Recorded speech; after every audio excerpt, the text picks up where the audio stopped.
Sidang pembunuhan berencana Brigadir Yosua akan kembali dilanjutkan pada Senin 7 November 2022 dengan agenda terdakwa Kuatmaruf, Ricky Rizal, Richard Eliezer dalam menjalani sidang bersama.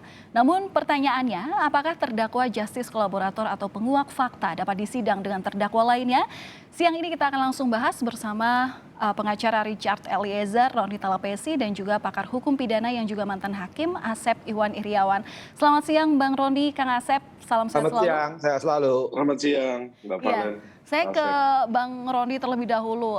Bang Roni, jadi sidang terhadap 3 terdakwa besok Senin ini, gimana mekanismenya sebenarnya? Apakah memang Kuatmaruf dan Ricky Rizal di jam awal dulu, baru setelah selesai baru terhadap terdakwa Eliezer, atau benar-benar 3 terdakwa semuanya digabung? Gimana, Bang? Iya Mbak Valen, kalau kemarin kan berdasarkan yang disampaikan oleh majelis hakim bahwa kami digabung dengan terdakwa 2 lainnya ya, terdakwa Kuatmaruf dan terdakwa Ricky Rizal. Nanti diatur adalah mejanya, diatur 3 meja. Nanti berarti kita sidangnya itu bersamaan, karena kemarin sudah disampaikan oleh majelis hakim. Ya. Oke, bersamaan 3 terdakwa jadi 1. Tanggapannya gimana, Mas Roni? Ya, kemarin juga kami sudah sampaikan kepada majelis hakim mengingat bahwa klien kami ini kan sebenarnya harus terpisah ya, karena sebagai GC, justice collaborator, kami sudah mohonkan kepada majelis hakim, tetapi mungkin hakim berpendapat lain sehingga hakim menyampaikan bahwa digabung karena ada hal-hal yang mungkin hakim perlu untuk periksa bersamaan ya. Tetapi begini Mbak Valen, kalau melihat bahwa posisi klien saya ini dia merupakan memang yang mengungkap kebenaran, mengungkap fakta, mengungkap kebenaran. Kalau mengacu kepada Undang-Undang Perlindungan Saksi dan Korban ini kan sudah diatur di pasal 10 ayat A. 10A itu mengatur di ayat 3, poin 3-nya itu bahwa terdakwa yang merupakan justice collaborator ini dipisah dengan terdakwa lainnya, splitting berkasnya. Nah itu yang sebenarnya kami sudah sampaikan, tetapi kami melihat bahwa mungkin ada kepentingan majelis hakim yang lainnya. Tapi kami harapkan bahwa ke depannya klien kami ini tidak disatukan lagi dengan terdakwa yang lainnya. Karena memang kepentingannya adalah sudah diatur dalam undang-undang ya. Jadi kami juga berharap bahwa nanti ke depannya tidak digabung lagi. Seperti itu Mbak Valen.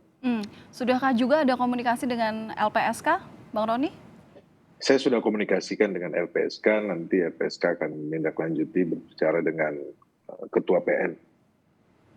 Oke, Tapi baik. pada prinsipnya adalah Mbak Valen kami kooperatif ya. Dari awal Richard Eliezer menunjukkan sikap kooperatif dengan proses ini. Jadi kami tetap akan menghormati, menghargai apa yang sudah disampaikan oleh majelis, tetapi harapan kami ke depannya tetap dipisah. Oke, baik. Dari Bang Roni, saya ke Kang Asep. Kang Asep sebagai mantan hakim, bagaimana pertimbangannya ini? Tanggapan Anda, apalagi Bang Roni di sini sudah menyampaikan keberatannya dengan jadwal digabungnya 3 terdakwa ini dalam sidang. Ya, Pak Valen, jadi apa yang dikatakan Mas Roni betul sekali. Memang Mas Roni sejak awal memang lari terus ya, dan memang kooperatif, kemudian juga memang apalagi kliennya ya, Eliezer dia selalu dia kooperatif, kemudian juga patuh mengikuti terbuka. Nah tapi kembali ke soal sidang gabungan ini, hukum acara itu tekstual, limitatif, itu perintah konstitusi. Hukum acara harus dengan undang-undang. Nah di KUHP itu diatur 141, 42. Jadi ketika berkas ada 11 berkas di splitting, ya itu jaksa maupun polisi itu punya maksud tertentu. Kalau dulu mungkin perkara tertentu ada saksi mahkota. Artinya 11 ini karena berkaitan, tindak pidananya sama, perbuatan orangnya berbeda, maka harus dipisah. Nah ketika dipisah, lahirlah ke majelis menjadi 11 ya. Nah 11 tapi oleh majelis disidangkan harusnya 11 majelis, terserah 11 majelis itu majelisnya sama. Cuman pengaturannya oleh majelis akhirnya diberantakan. Berantakannya apa? Pertama tadi ya kan satu berkas satu pemeriksaan, beda perannya masing-masing, apalagi JC ya untuk Eliezer. Kemudian bayangkan Mbak Valen ya, kalau itu sidangnya bertiga, ya kan biasanya JPU itu berhadapan dengan terdakwa atau penasihat hukum. Masing-masing punya waktu yang sama, bisa mengeksplor lebih maksimal. Kalau 3, jaksanya bisa 100, dia 100 bagi 3 dong. Di situ ada pelanggaran ajas presumption ajas audi et alta partem, para pihak harus diberi kesempatan yang sama. Ternyata nanti kesempatannya berbagi 3. Kedua lagi, logika hukumnya ya. Kan 3 itu kan nanti kan bersilang. Misalkan Eliezer terdakwa, saksinya adalah si KM sama RR. Sama juga nanti ketika KM terdakwa ini saksi. Nah kan berduduk yang bersamaan itu ya nggak boleh. Karena saksi masing-masing dalam keadaan bebas ya nanti saling bertanya. Bayangkan kalau itu ditanyakan bertiga ya kalaupun saya mengerti maksudnya majelis, ini saksi ini berlaku untuk 3 orang ini maka sekaligus. Tapi kan beda perannya. Memang isinya sama tapi perannya berbeda. Ketika peran berbeda maka sejak awal saya berkali-kali kan di Kompas diingatkan. Pertanyaan itu harus ada relevansinya, ada signifikansinya. Ini di mana ketika peran peran KM, peran R sebagai terdakwa saksi itu taunya. Kan pasti saksi ini berbeda taunya untuk KM, RR sama KM. Nah, apalagi kita tahu kan beberapa saksi di kelompok 5, artinya minus 1 ya, Eliezer ada 4, itu pasti ketahuan siapa yang sama. Kemudian di kelompoknya 6 juga polisi sekarang udah mulai ya. Ini itu kelompoknya ART, kelompoknya para ajudan. Itu kan seharusnya mereka akan berbeda mengetahui masing-masing seperti Eliezer, RR, KM terhadap almarhum. Jadi kalau disatukan sebenarnya kita khawatirkan karena di Mahkamah Agung bisa membatalkan ada pasal 253 ayat 2 cara mengadili salah itu kewenangan Mahkamah Agung bisa membatalkan. Saya khawatir ini cara pengadilian yang salah ini akan menjadi nanti kewenangan Mahkamah Agung. Kang Asep berarti ini bisa dikatakan dari penjelasan Kang Asep tadi keputusan majelis hakim untuk menggabungkan sidang 3 terdakwa ini menyalahi aturan gitu Kang? Bukan menyalahi lagi, ngawur. Tapi ya terserah kalau para pihaknya sekarang mau majelis kan tidak ada alasan mempercepat, ngejar saksi, nggak ada itu. Ini pemeriksaan itu semua dalam keadaan bebas, ya atur. Silakan majelis atur. Sejak awal salah ngatur. Kenapa satu majelis ini megang 5 perkara, kenapa nggak 2 atau 3 perkara? Akhirnya atau sekaligus 11 majelis bersamaan waktunya bisa cepet kan. 12 orang itu misalkan diperiksa barengan itu tinggal silang itu sehari juga selesai. Tapi ada kesalahan manajerial code calendar, akhirnya berantakan semua. Nah berantakan sekarang maaf ya, ada orang jujur, orang patuh, orang taat, orang kooperatif, akhirnya ngikutin acara yang lambat gitu kan. Sebenarnya saya ingat sekali tuh lihat waktu dilihat bagaimana pengacaranya Eliezer Masroni minta langsung diperiksa PC sama PS kan cepet. Tapi kan akhirnya diperiksa. Nah sekarang ketika ada ngikutin juga supaya diperiksa kelompok 12, kelompok Jambi. Nah sekarang yang lain ada keteteran. Nanti Nah ini jadi akhirnya sekarang orang bingung. Ini keterangan saksi ini untuk siapa, ini untuk siapa. Jadi bingung. Padahal saksi itu masing-masing untuk terdakwa yang berbeda. Makanya saya ajak jaksa tetap splitsing. Karena apa 142 itu mengatur itu. Konsekuensinya majelis juga harus 11 majelis. Walaupun majelis boleh sama. Tapi tidak boleh. Kang Asep berarti yang menjadi pertimbangan majelis hakim memutuskan persidangan digabung ini cuma berdasarkan waktu aja. Kalau kita lihat dari asas persidangan yang cepat, efektif dan lain sebagainya itu. Kalau saya duga gini, emang di praktek sering, tapi kan perkara yang tidak menarik lah. Ini kan menarik perhatian, bentuk ketelitian, bentuk kehati-hatian. Nantinya masyarakat betul-betul memperhatikan, karena 3 lembaga dipertaruhkan, polisian, kejaksaan, maupun pengadilan. Artinya ada keterbukaan, apalagi menyangkut ya. Apa artinya? Karena memang majelis melihat bahwa ini saksi ini sama gitu. Udahlah sekaligus aja tuh ceritanya sama. Padahal kalau dilihat masing-masing sama ini terhadap peran yang berbeda. Apalagi sebagai JC. Kalau di luar negeri itu ya lo JC nggak diadili malah kan tidak boleh diadili JC whistleblower maupun JC kooperator tidak boleh. Oke lah kita diadili. Tapi maksudnya sudah tepat menyebut pasal 10 terpisah gitu ya. Nah sekarang mungkin majelis ingin biar cepat karena lelah juga mungkinnya sidang tiap hari toh kalau saya perhatikan Senin sampai Rebo itu dia sidangnya pagi sampai Rebo ada perkara lain ya tapi kesalahan sejak awal kenapa nggak memilah dan memilih mengatur sidangnya tidak beginian. Kang Asep, maaf saya potong. Kalau sudah terlanjur begini gimana? Artinya bagaimana menjaga agar saksi yang dihadirkan situ tidak saling terpengaruh dengan masing-masing keterangan yang disampaikan, ataupun juga bagaimana menjaga psikologi dari Eliezer supaya juga tetap tidak terpengaruh begitu?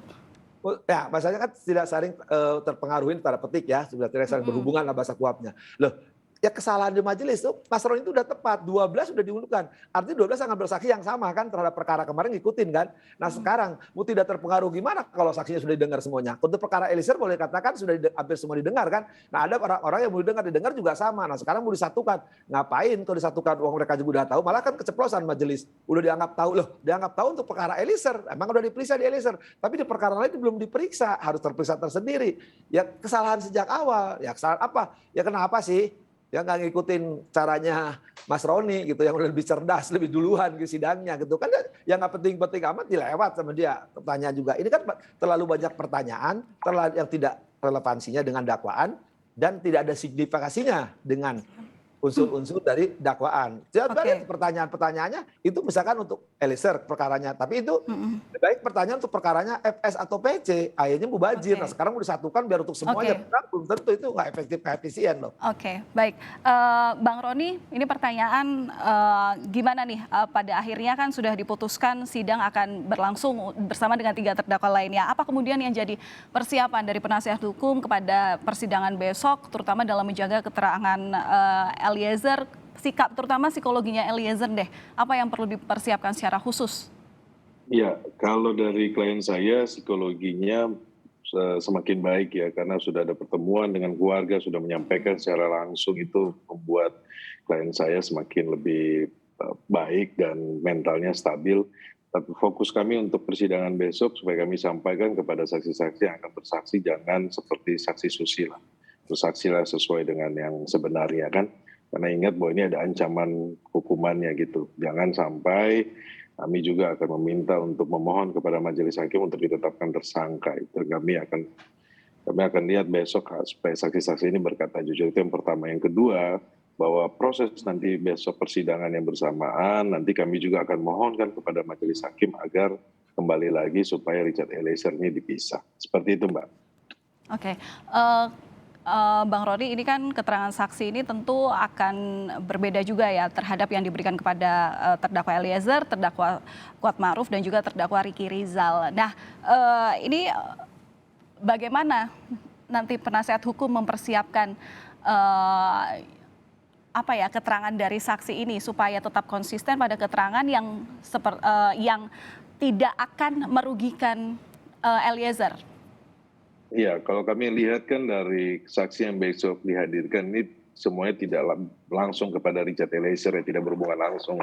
Tetapi ada catatan kami, ada beberapa saksi. Nah, kami sedang mempersiapkan pertanyaan tentunya dengan posisi Richard Eliezer dalam posisi kasus ini ya. Jadi nanti supaya menjelaskan mengenai posisi klien saya ini. Jadi besok kita akan sampaikan di persidangan, Mbak. Oke, baik. Terima kasih atas informasi yang sudah dibagi bersama kami di Kompas Siang Kompas TV. Sekali lagi, salam sehat selalu untuk Bang Roni dan juga Kang Asep. Terima kasih. Terima kasih.